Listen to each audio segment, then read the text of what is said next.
अगर आप चाहते हैं कि मैं जब भी कोई वीडियो अपलोड करूं और आपको उसके बारे में पता चल जाए, तो इस चैनल के बेल आइकन पर क्लिक करिए ताकि आपको नोटिफिकेशंस मिलते रहें। House of the dragon season 2 episode number 3। पिछले एपिसोड में हमने प्रिंस जेहरिस का फ्यूनरल देखा। इस मर्डर के लिए रेनेरा को बदनाम करने की साजिश हुई और फिर जब एगॉन ने किंगडम के सारे रैट कैचर्स को फांसी पर लटका दिया तो उस साजिश पर पानी भी फिर गया। ऑटो हाईटावर की जगह ser Criston Cole hand of the king बना और क्रिस्टन कोल के बेवकूफी भरे प्लान ने सर एरिक को तो मरवाया ही, उनके भाई सर एरिक ने भी खुदकुशी कर ली।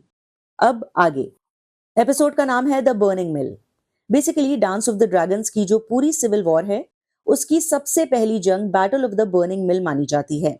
रिवर रन के एक तरफ है हाउस ब्रैकन और दूसरी तरफ हाउस ब्लैकवुड। रिवरलैंड्स के ये दोनों घराने शुरू से ही एक दूसरे के दुश्मन हैं। ब्लैकवुड्स रेनेरा को सपोर्ट करते हैं जबकि ब्रैकन्स एगॉन को। इनके बीच बॉर्डर डिस्प्यूट से ये मामला शुरू होता है और इवेंचुअली एक बड़े मैसेकर में तब्दील हो जाता है। किताबों में ये कहानी इतनी सिंपल नहीं है। लॉर्ड सैमुअल ब्लैकवुड अपने यहाँ से ब्रैकन के इलाके में रेडर्स भेजता है, जिसके जवाब में सर एमस ब्रैकन अपने सिपाहियों के साथ ब्लैकवुड के इलाके में आता है और वहां सिंगल कॉम्बैट में सैमुअल ब्लैकवुड को मार गिराता है। फिर सैमुअल की बहन एलिसन ब्लैकवुड के हाथों एमस की मौत होती है। लड़ाई में जिंदा बचे ब्रैकन सिपाहियों को वापस ब्रैकन कैसल ले जाते हैं, लेकिन तब तक डेमन टारगेरियन वहां ऑलरेडी कब्जा कर लेता है। रिवरलैंड्स के जिस बैकग्राउंड में ये खून खराबा हुआ वहां पर एक मिल थी, इसे जलाया गया था। इसी वजह से इसे बैटल ऑफ द बर्निंग मिल कहा गया। वैसे तो इस एपिसोड का पहला सीन यहीं से शुरू होता है, लेकिन कुछ खास नहीं दिखाया जाता। ऐसा लगता है जैसे पूरा बजट ड्रैगन्स की लड़ाई के लिए ही बचाया जा रहा है। एपिसोड का नाम द बर्निंग मिल रखने का मतलब ही क्या है जब उसकी कोई डिटेल ही नहीं है। उम्मीद है बचे हुए एपिसोड्स में पूरा एक्शन देखने को मिलेगा। आगे की कहानी से पहले एक जरूरी बात, मैं कोशिश कर रही हूँ कि वॉच रोज पर रेगुलरली वीडियोस अपलोड करूँ। तो मैं जब अपनी तरफ से काम कर ही रही हूँ तो आप भी अपना फर्ज निभाइए और वीडियो को लाइक, शेयर और चैनल को सब्सक्राइब करना मत भूलिए। एक और बात, अगर पॉसिबल हो तो चैनल की मेंबरशिप भी ले सकते हैं। चलते हैं अगले सीन पर। किंग्सगार्ड और क्वींसगार्ड के दोनों नाइट्स और जुड़वा भाई सर एरिक और एरिक को दफनाने के बाद रेनेरा अपने वॉर काउंसिल से मिलती है। यहाँ ऐसा लग रहा है कि सब वॉर के लिए तरस रहे हैं। पिछले एपिसोड में गायब हुआ डेमन अब तक एब्सेंट है। जहां तक पॉसिबल हो रेनेरा वॉर को शह देना नहीं चाहती और उसके इस इरादे में सिर्फ रेनिस ही उसके साथ है। वो सजेस्ट करती है कि वॉर को अवॉइड करने का काम सिर्फ एलिसेंट ही कर सकती है। लूसरस के मरने के बाद एलिसेंट ने एक पैगाम भेजा था जिसे रेनेरा ने पढ़ने से ही इनकार कर दिया।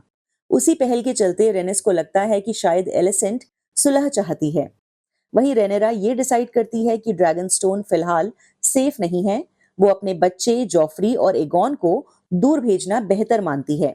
इसीलिए बेला की बहन और डेमन की दूसरी बेटी रेना को इस काम की जिम्मेदारी दी जाती है। रेनेरा का प्लान ये है कि वेल की सुरक्षा के लिए लेडी जेन एरन को एक ड्रैगन दिया जाएगा ताकि बदले में उनकी मजबूत आर्मी उन्हें मिल सके। वहीं उसके बच्चे रेना के साथ पेंटोस में रहेंगे। उसे सिर्फ जॉफ्री और एगॉन को ही प्रोटेक्ट नहीं करना, बल्कि 2 इन्फैंट ड्रैगन्स और 3 ड्रैगन एक्स की भी हिफाजत करनी है। कहीं ये वही 3 ड्रैगन्स तो नहीं हैं जो मेस्टर एलेरियो पेंटोस से डिनेरियस को देने के लिए लाए थे। खैर, रेनेरा को वॉर से बचने का और कोई रास्ता नहीं दिख रहा, इसीलिए वो फाइनली एलिसेंट का मैसेज पढ़ती है जिसमें लूसरस की मौत पर अफसोस जाहिर किया गया है।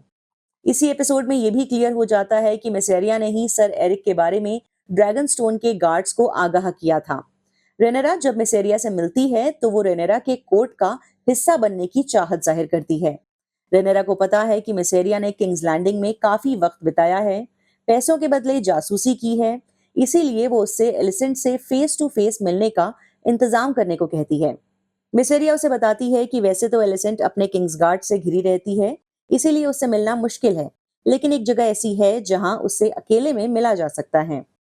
उधर लॉर्ड कॉर्लिस विलेरियन से उनकी पत्नी रेनिस कह रही हैं कि क्वीन को जल्द ही उनकी जरूरत पड़ सकती है। वो ड्रिफ्ट मार्क के लिए अगला वारिस भी डिस्कस करते हैं।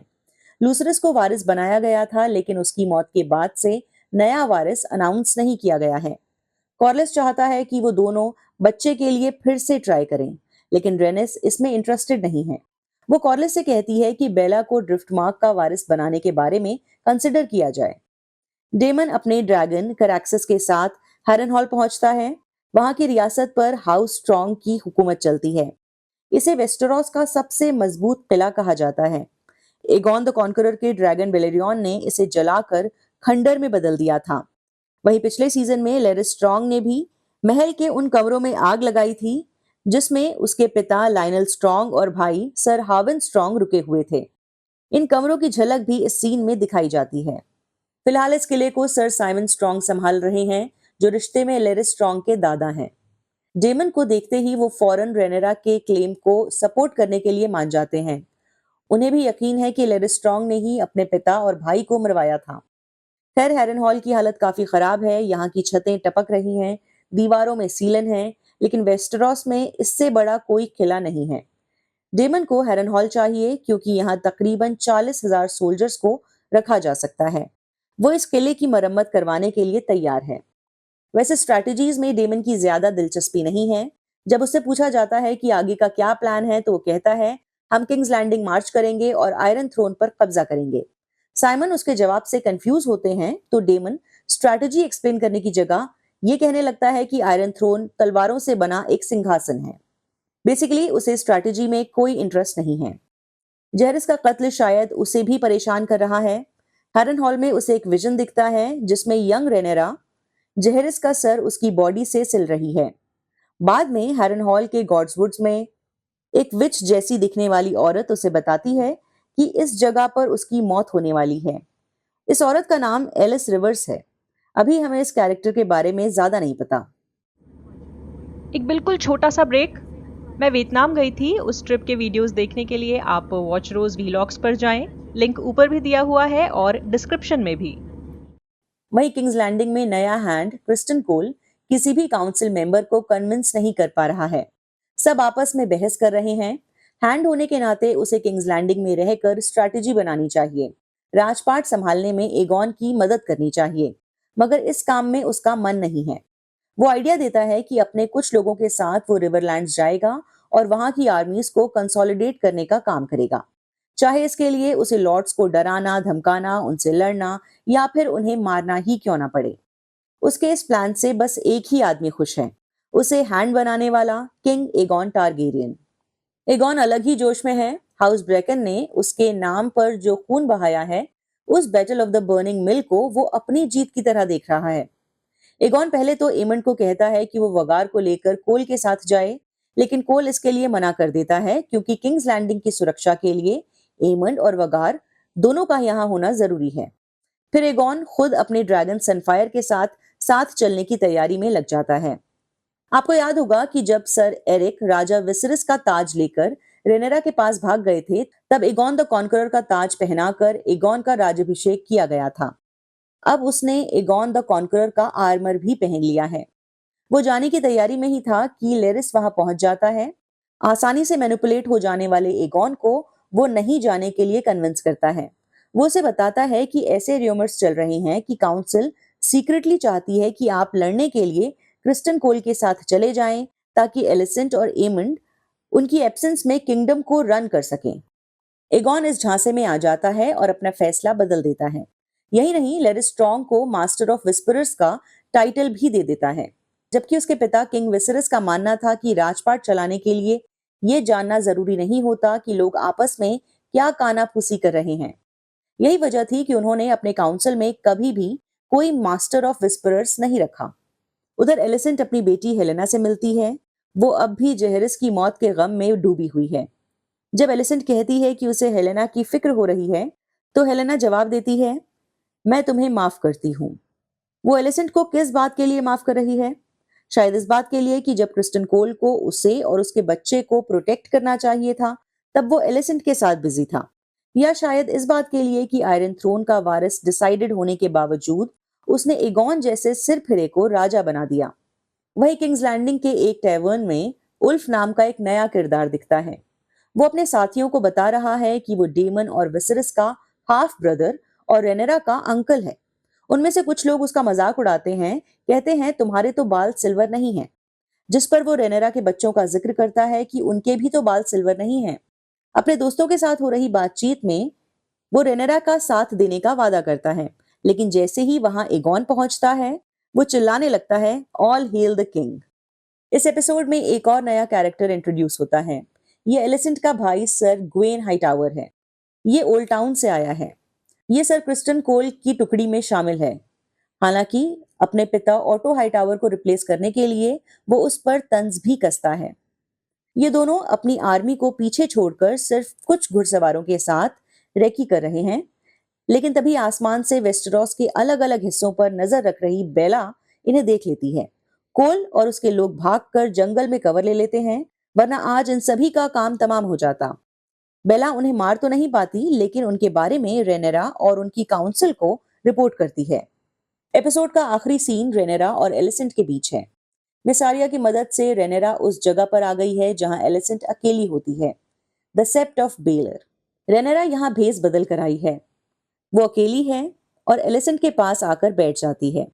जब रेनेरा अपनी स्लीव से चाकू निकालती है तो थोड़ी ऑकवर्डनेस होती है, लेकिन जल्दी ही वो मामले को संभाल लेती है और कहती है वो शांति चाहती है। एलिसेंट को गलत फहमी हो रही है कि रेनेरा सरेंडर करने आई है।